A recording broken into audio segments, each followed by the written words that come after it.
Un grito desgarrador rompió el silencio lujoso de la mansión.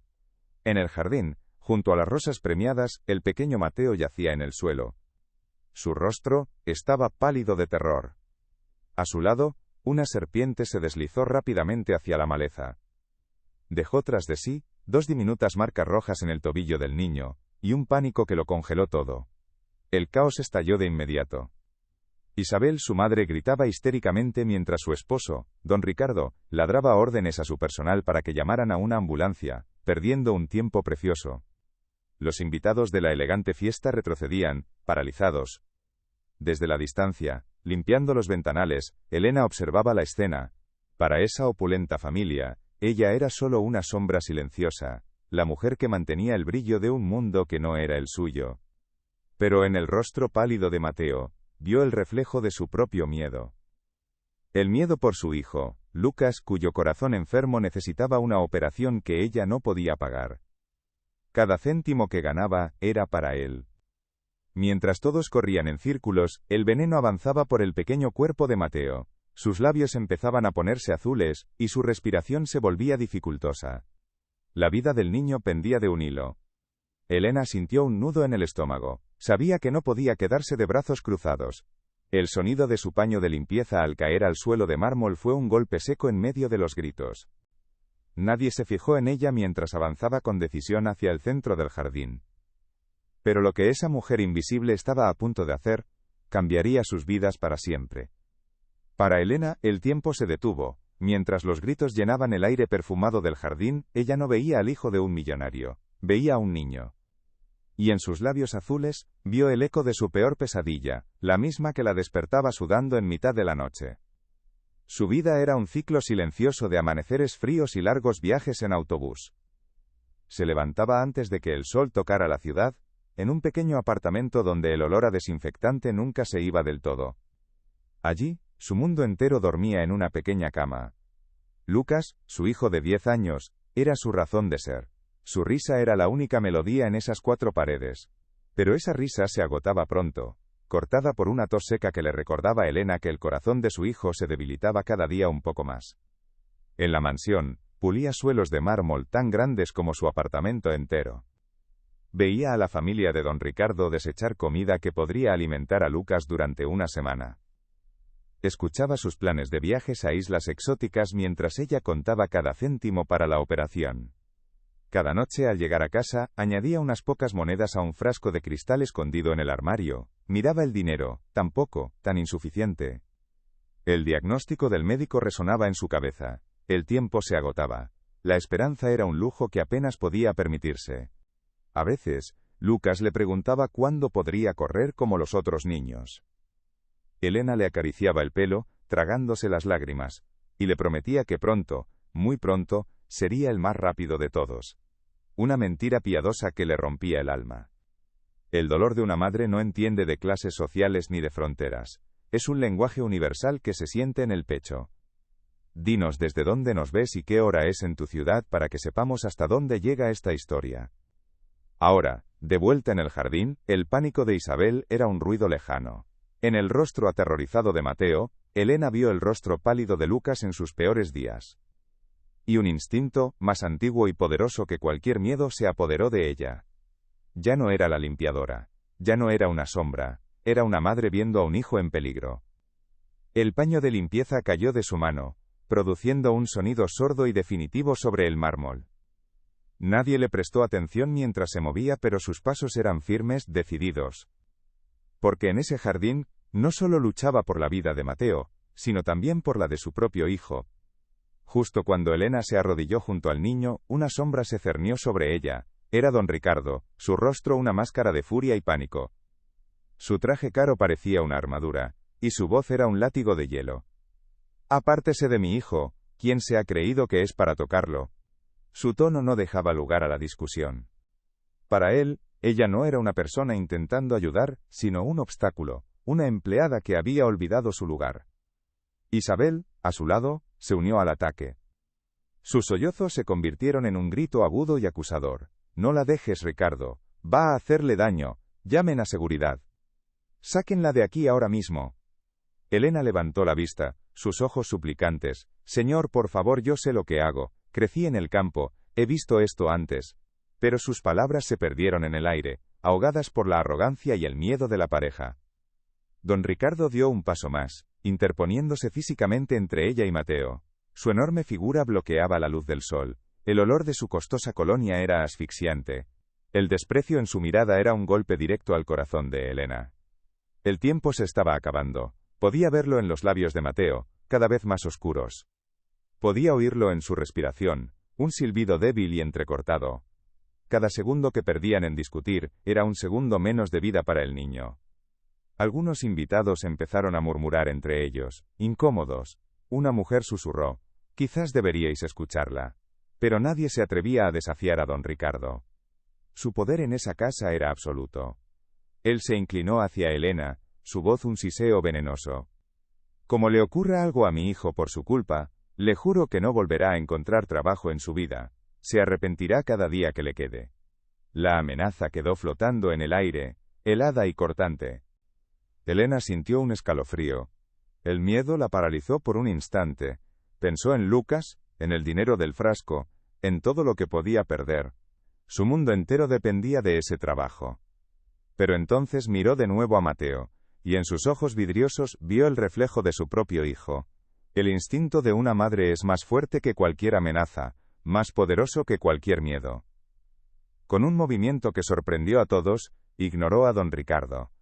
Se estiró, esquivando su brazo, y sus manos expertas se movieron con una rapidez y una certeza que dejaron a todos sin aliento.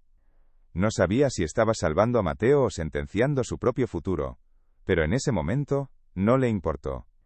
Con un rugido de rabia, don Ricardo apartó a Elena del niño. Su mano la empujó con una fuerza que la hizo tambalearse, casi caer sobre las baldosas de piedra. Fue un gesto de puro desprecio, un rechazo violento que silenció a los invitados.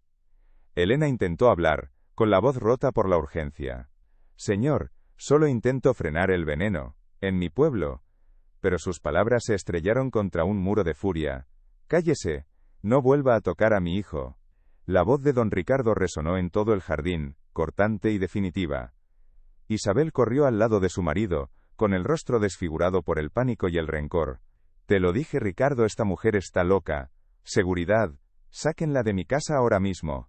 Su grito fue una orden, y dos hombres de uniforme negro aparecieron de la nada, como sombras obedientes. Agarraron a Elena por los brazos. La tela de su humilde uniforme se tensó bajo la presión de sus manos. El contacto fue brusco, humillante. La arrastraron por el césped perfectamente cuidado, lejos del niño por el que acababa de arriesgarlo todo. Los invitados apartaron la mirada, cómplices silenciosos de la injusticia. Mientras la sacaban a la fuerza, sus ojos se cruzaron con los de Mateo. El niño, pálido y asustado, la miró con una extraña lucidez. No había miedo en su mirada hacia ella, solo una silenciosa pregunta.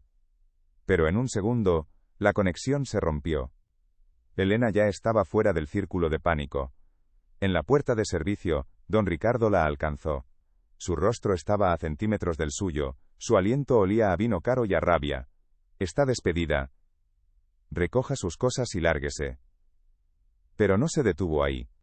Sacó su teléfono y, mirándola directamente a los ojos, añadió: «Me encargaré personalmente de que no vuelva a limpiar ni un retrete en esta ciudad». Las pesadas puertas de hierro de la mansión se cerraron tras ella con un sonido metálico y final. Se quedó sola en la acera, con el eco de la humillación resonando en sus oídos. El sol de la tarde le pareció de repente frío y ajeno. El mundo seguía, pero el suyo se acababa de hacer añicos. El viaje de vuelta en autobús fue una tortura silenciosa. Cada rostro indiferente a su alrededor era un recordatorio de su soledad. Apretó en su bolsillo las pocas monedas que tenía, ahora inútiles, insuficientes. Pensó en la cara de Lucas, en su risa débil, y un sollozo seco se ahogó en su garganta. Al llegar a su pequeño apartamento, el silencio la golpeó con más fuerza que los gritos en la mansión. Todo olía a pobreza y a miedo. El frasco de cristal sobre la cómoda parecía una burla cruel, lleno de monedas que ya no representaban la esperanza, sino el tamaño exacto de su fracaso. Se sentó en el borde de la cama de su hijo, acariciando la almohada gastada. Había hecho lo correcto, una vida por otra. Un instinto de madre la había llevado a actuar, pero ese mismo instinto la había condenado a ella y a su hijo. La injusticia de todo aquello era un peso insoportable. De repente, el sonido lejano de una sirena atravesó la quietud de la tarde. Era la ambulancia, seguramente la que iba a la mansión. Elena se asomó a la ventana, viendo las luces parpadeantes perderse a lo lejos. No sabía si Mateo viviría. Y ahora, tampoco sabía si lo haría Lucas. En la mansión, el caos dio paso a una tensa espera. La sirena se hizo más fuerte, un lamento agudo que se acercaba hasta detenerse bruscamente frente a las puertas de hierro. 2 paramédicos entraron corriendo en el jardín. Sus movimientos eran precisos y urgentes, una coreografía ensayada contra la muerte. Se arrodillaron junto a Mateo, ignorando por completo a los dueños de la casa. Sus voces eran un murmullo de términos médicos, rápidos y eficientes. Uno de ellos cortó el pantalón del niño para examinar la herida y se detuvo. Sus dedos rozaron el trozo de tela del delantal de Elena, atado con una firmeza sorprendente. El paramédico levantó la vista hacia su compañero. «Mira esto. El nudo no corta la circulación, solo la ralentiza. ¿Y esta pasta?» Su colega se inclinó, olfateó la mezcla de hierbas y frunció el ceño, desconcertado. La tensión en el aire se podía cortar. Don Ricardo observaba cada movimiento, con la mandíbula apretada. Tras unos segundos que parecieron una eternidad, el primer paramédico se incorporó. Miró directamente a don Ricardo, y su voz sonó clara y rotunda en el silencio sepulcral del jardín. «No sé quién ha hecho esto, señor. Pero le ha comprado a su hijo los minutos más importantes de su vida».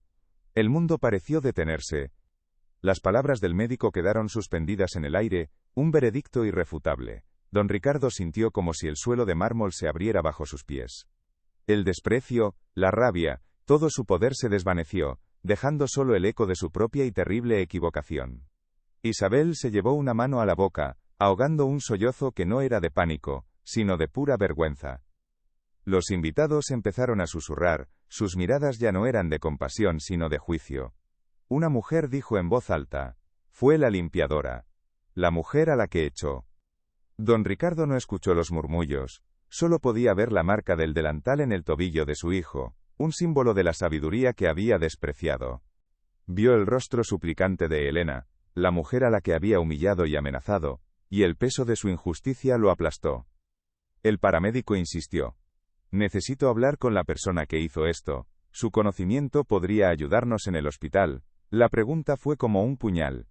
Don Ricardo abrió la boca, pero no salió ningún sonido. Solo pudo mirar hacia la puerta de servicio, ahora vacía y oscura. Si estuvieras en el lugar de don Ricardo, ¿qué harías para enmendar un error tan grave? Dale a me gusta, y cuéntanos tu opinión en los comentarios.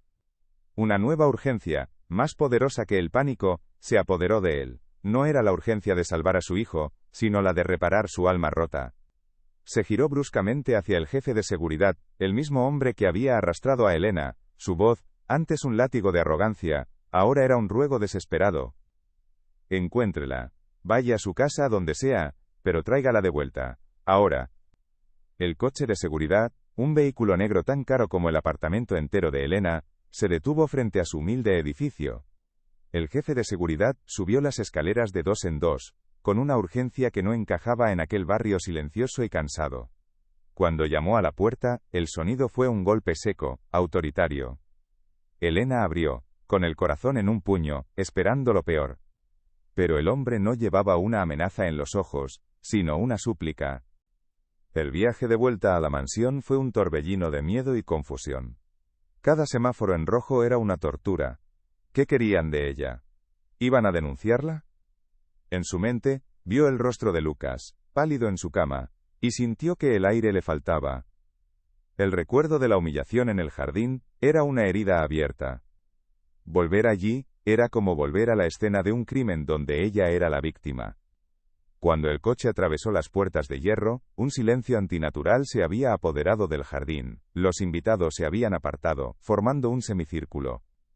En el centro, junto a la ambulancia que esperaba, estaban don Ricardo e Isabel. La fiesta había muerto. Todas las miradas se clavaron en ella en cuanto bajó del coche, pero esta vez no eran miradas de desdén, sino de asombro y vergüenza. Don Ricardo dio un paso al frente. Su traje impecable parecía ahora arrugado, su postura de poder se había derrumbado. Ya no era el millonario imponente, sino un padre aterrorizado. Se detuvo a 1 metro de Elena, y en sus ojos, ella no vio rabia sino un arrepentimiento tan profundo que era casi doloroso de mirar. La arrogancia se había hecho añicos, dejando al descubierto a un hombre roto. Señora Elena, dijo, y su voz se quebró, la llamó por su nombre por primera vez. Lo que he hecho, no tiene perdón, la humillé, la amenacé, mientras usted salvaba la vida de mi hijo. Las palabras salieron con dificultad, cada una cargada con el peso de su terrible error. Se llevó una mano al rostro, incapaz de contener la emoción. Delante de todos sus amigos y socios, su mundo de apariencia se vino abajo. Isabel se acercó, con el maquillaje corrido por las lágrimas. Agarró las manos de Elena, unas manos ásperas por el trabajo duro, y las apretó con una fuerza desesperada. Gracias, susurró, una y otra vez. Gracias. No era una palabra, era un sollozo, una confesión de su ceguera y su crueldad. El sonido de un aplauso tímido comenzó entre los invitados, y pronto se convirtió en una ovación contenida, un reconocimiento a la mujer que habían ignorado. Elena se quedó sin aliento, abrumada, miró a don Ricardo, a Isabel, y más allá de ellos, a la ambulancia donde su hijo Mateo estaba a salvo gracias a ella. En ese instante, no sintió triunfo, sino una profunda conexión, vio en ellos el mismo miedo que sentía cada noche, al mirar a Lucas. El miedo de una madre, el miedo de un padre. Era un lenguaje que ambos entendían a la perfección. Don Ricardo bajó la mirada, incapaz de sostener la suya. No se irá a ninguna parte, dijo con una voz firme, recuperando un ápice de su autoridad, pero esta vez al servicio de la justicia. No hasta que hablemos de su hijo. Y de todo lo que vamos a hacer por él. Las palabras de don Ricardo no fueron una promesa vacía. Al día siguiente, Elena no volvió a su pequeño apartamento, sino que fue trasladada a una suite de hospital. Allí, junto a la cama de Lucas, esperó mientras los mejores cirujanos del país se preparaban para la operación. Por primera vez en años, la esperanza no era un lujo, sino una certeza. Don Ricardo no se limitó a firmar un cheque. Visitaba a Lucas cada día, no como un millonario pagando una deuda, sino como un hombre buscando redención. Le llevaba cómics, y hablaba con él de fútbol. Isabel le llevaba flores a Elena, sentándose a su lado en un silencio lleno de un respeto que nunca antes le había mostrado. La operación fue un éxito. Cuando Elena vio a Lucas abrir los ojos, con las mejillas sonrosadas por primera vez en su vida, sintió que volvía a nacer. El peso que había cargado en sus hombros durante una década se disolvió en lágrimas de pura gratitud. Su lucha había terminado. Pero la vida de Elena no solo se había salvado, se había transformado. Don Ricardo le ofreció un puesto como administradora de la mansión, reconociendo su sabiduría y su calma. Se mudó a una pequeña casa en los terrenos de la propiedad, un hogar donde el sol entraba por las ventanas, y el olor a desinfectante era solo un vago recuerdo. El frasco de cristal con las monedas seguía en su mesilla de noche, no como un recordatorio de la pobreza, sino como un símbolo de la fuerza de una madre. A veces, lo miraba y sonreía. Cada moneda representaba un sacrificio, pero todas juntas habían comprado un milagro. 6 meses después, el jardín de la mansión era un lugar diferente. Ya no olía a miedo, sino a hierba recién cortada y a risas infantiles. Allí, 2 niños corrían sin descanso, persiguiendo una pelota. Uno era Mateo. El otro era Lucas, con el corazón fuerte y la energía de un huracán. Elena los observaba desde la terraza, con una taza de té caliente entre las manos. Ya no llevaba un uniforme de limpiadora, sino ropa sencilla y cómoda. Una sonrisa tranquila iluminaba su rostro. Don Ricardo se acercó y se quedó a su lado, mirando la misma escena. Gracias de nuevo, Elena, dijo él en voz baja. Me enseñaste que el verdadero poder no está en el dinero, sino en la humildad. Y que la mayor ceguera es la de aquel que se niega a ver el valor en los demás. Elena asintió, viendo a los 2 niños abrazarse después de marcar un gol. Eran de mundos distintos, pero en su inocencia, no había barreras. Solo la alegría de estar vivos. La justicia, a veces, no es un castigo, sino una lección que transforma el alma. Si esta historia de humildad y justicia te ha conmovido, dale a me gusta y compártela para que su mensaje llegue a más personas. Porque a veces, la mayor riqueza es un corazón que sabe ver a los demás.